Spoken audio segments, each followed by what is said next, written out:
tipo, eu entendo, tem que valorizar o cara que estuda pra caralho, faz dele a vida dele, trabalhar num assunto, tem que valorizar esse cara, mas eu acho que você não pode se desvalorizar ao ponto de não querer trazer o seu conhecimento. O cara pode 50 anos mas estudado, você viveu pra caralho, já conversou com 1 milhão de pessoas. O meu conhecimento... Eu duvido que você não tenha coisa foda pra trazer. Mas às vezes, por exemplo, imagina o seguinte, né?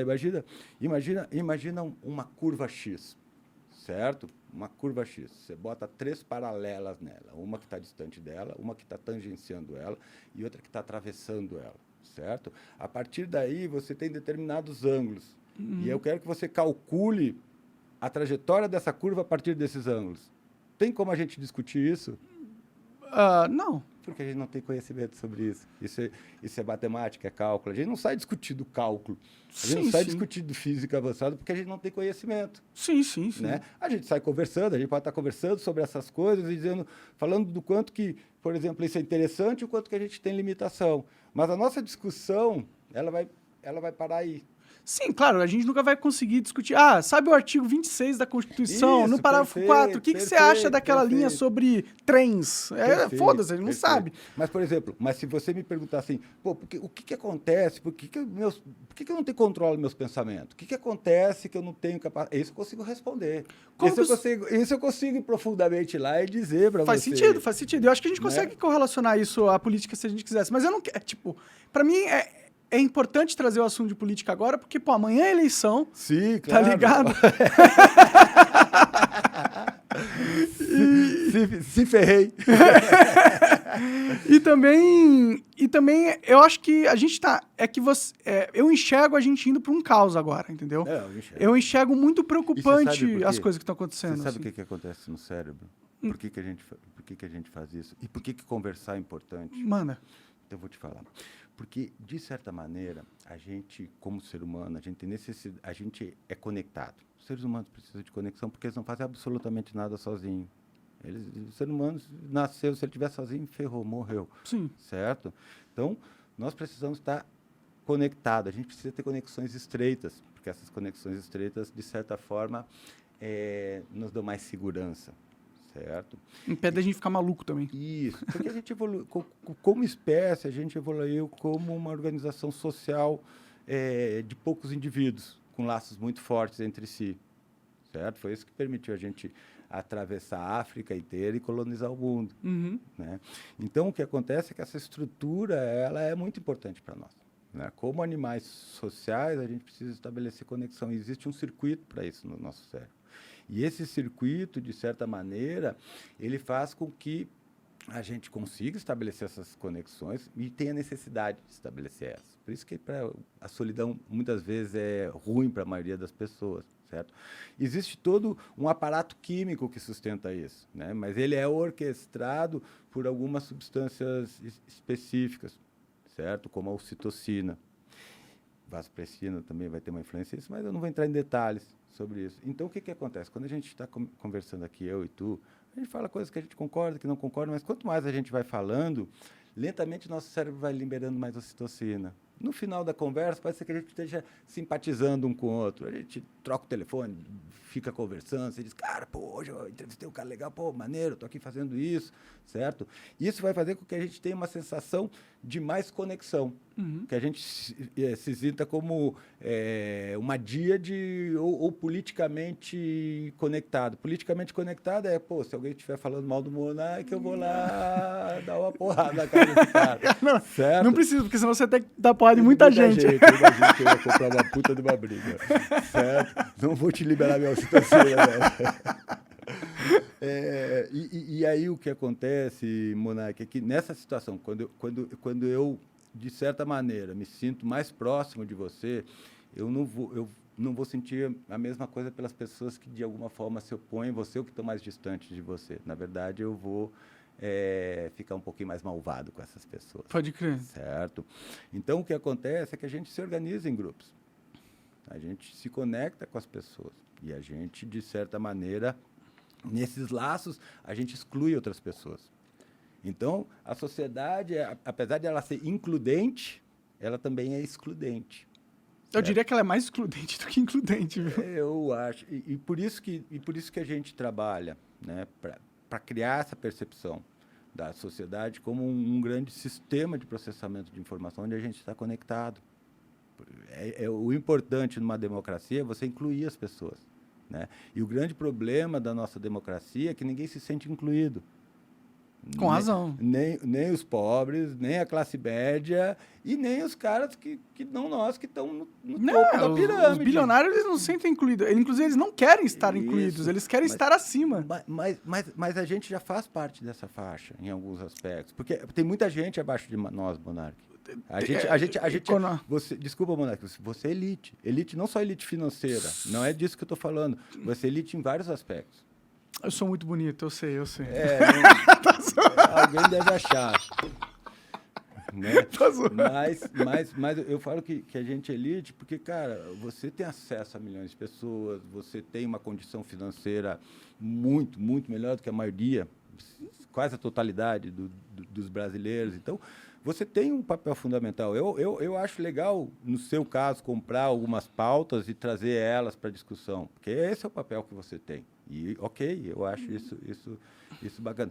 Mas, assim, é o que eu te falo, tem níveis políticos. A gente ainda tem essa possibilidade de estar aqui falando sobre isso. O problema é que a gente não está escutando, sabe? Tem um monte de gente de 50 anos para cima que a gente não está escutando porque não está nem nas redes sociais. É verdade. Certo? Tem um monte de gente que não tem acesso a um monte de bens e serviços que a gente não consegue escutar também.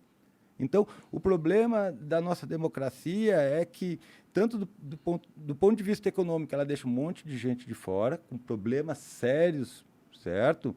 E do ponto de vista da representação, a gente também não está se sentindo representado. E eu acho isso legal. Eu acho legal a gente não se sentir representado. Tá. Mas não que a gente seja realmente. Porque o que a gente está vendo é uma grande discussão social. A tensão está grande porque é uma discussão grande.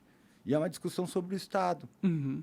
Então, eu acho interessante, enquanto uma nação que está discutindo uma perspectiva de mundo, que era uma nação que, de certa forma, vinha com informações muito limitadas e, de repente, explodiu um monte de informação e a gente não conseguiu olhar para a qualidade dessas informações. Ficou difícil fazer o filtro, né? E aí fica difícil de fazer o filtro. E aí a falta desse filtro, ela vai criar um movimento repressivo. É a criação de um filtro imposto, né? Que é a censura. Sempre vai ter censura, a gente sempre vai ser censurado. Desde que a gente nasce, a gente vai ser censurado. A gente tem que se desenvolver para aprender a fazer o poder dobrar sobre ele mesmo. Certo? Então, eu costumo dizer, Monark, que a gente pode falar qualquer coisa, desde que a gente saiba como colocar essas coisas. Qualquer coisa não. Mais qualquer ou menos, coisa cara. Mas muitas discussões, elas têm que ser feitas de forma que as pessoas consigam nos ouvir. E não de forma que elas queiram nos calar. Mas as pessoas não... Se a pessoa não quer te ouvir de qualquer jeito, você pode ser Einstein falando a coisa mais sensata do mundo, ela vai arranjar um jeito de distorcer. Ô Bonarques, as pessoas estão te ouvindo. Pode ser que elas estejam te ouvindo para querer te... Fuder. Ferrar. É. Mas elas estão te ouvindo. Então tá bom. É isso que a gente quer, que elas continuem te ouvindo. Eu só não queria que elas me ferrassem. Aí você precisa saber o que você pode. Aí eu tenho que me conformar a uma patrulha. O que você pode, o que você não pode falar. Eu não quero me conformar a esses caras, mano.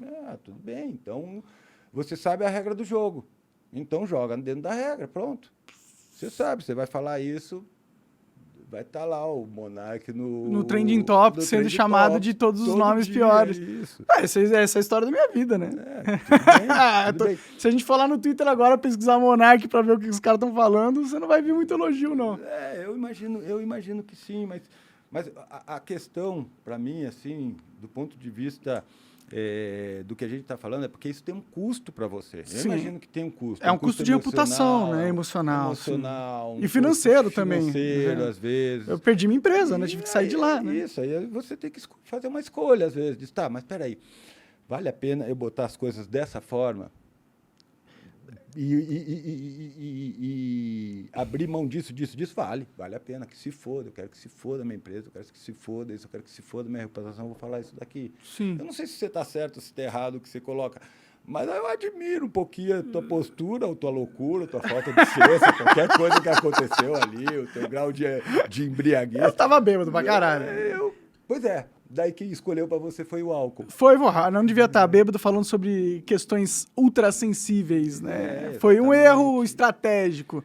Mas de forma nenhuma foi o que imputaram a mim, Mas né? esse erro foi sendo construído ao longo da tua vida, cara. Não foi um erro ali na hora. É que eu acreditava que dava pra ser livre, né? Falar o que quiser, sem... Eu vou te dizer, não existe liberdade. Por isso que a gente sempre tem que buscar ela. Porque não existe, cara.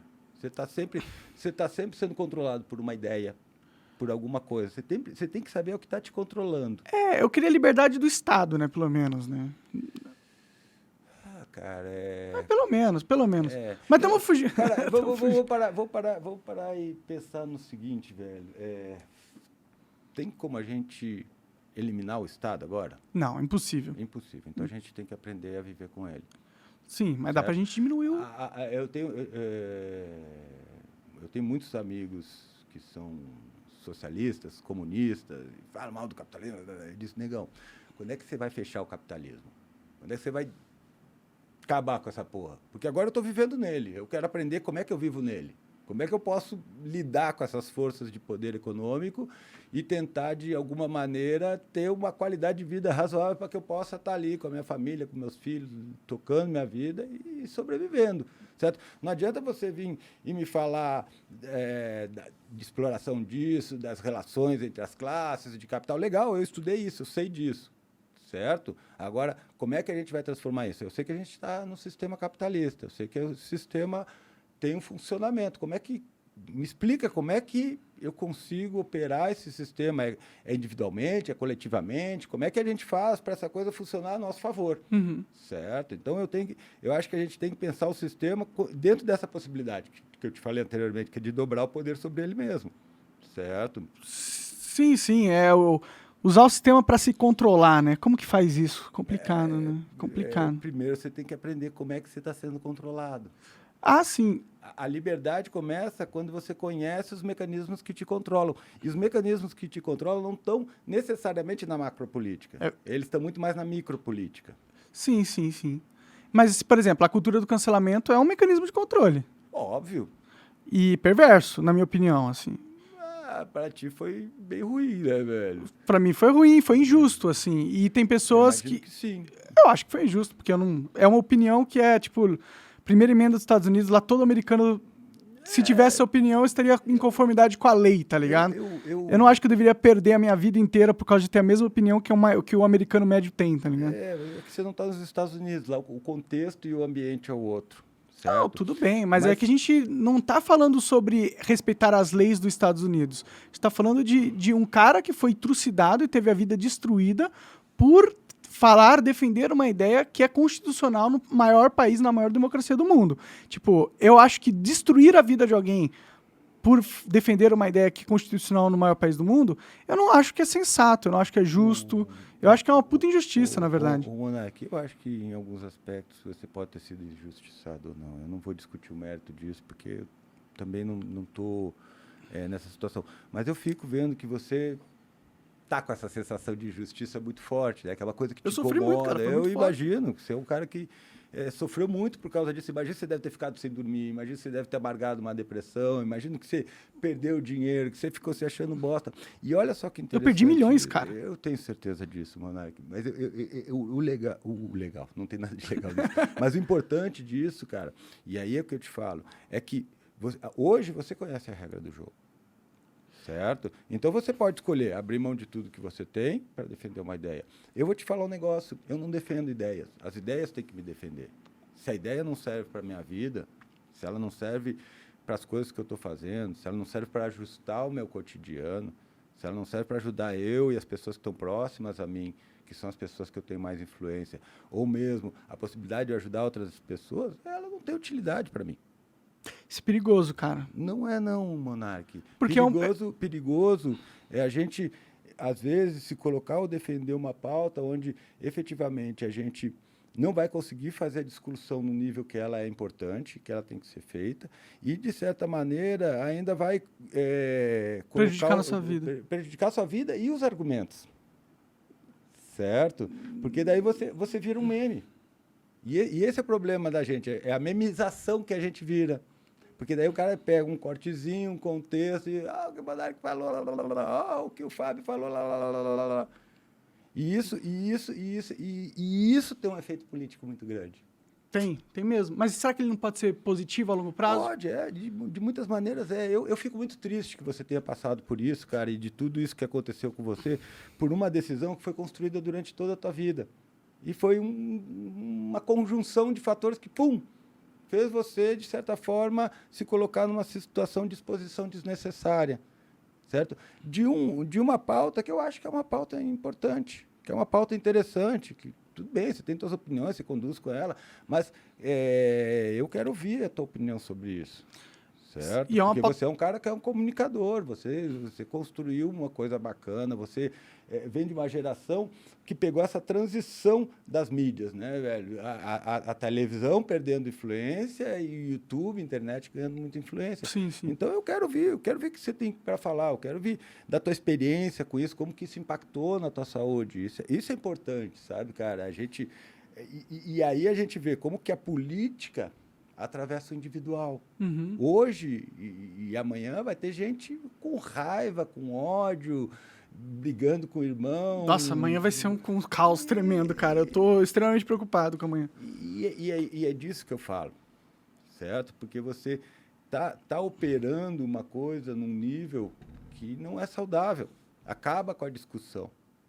Acaba com a possibilidade da gente, de certa maneira, ouvir as pessoas. Mas eu acho que isso é uma coisa que faz parte de um processo de organização. Certo? Eu também acho. Eu acredito que isso que você passou, que outras pessoas passaram e que muitos vão passar, faz parte de um processo de organização de como que as informações trafegam.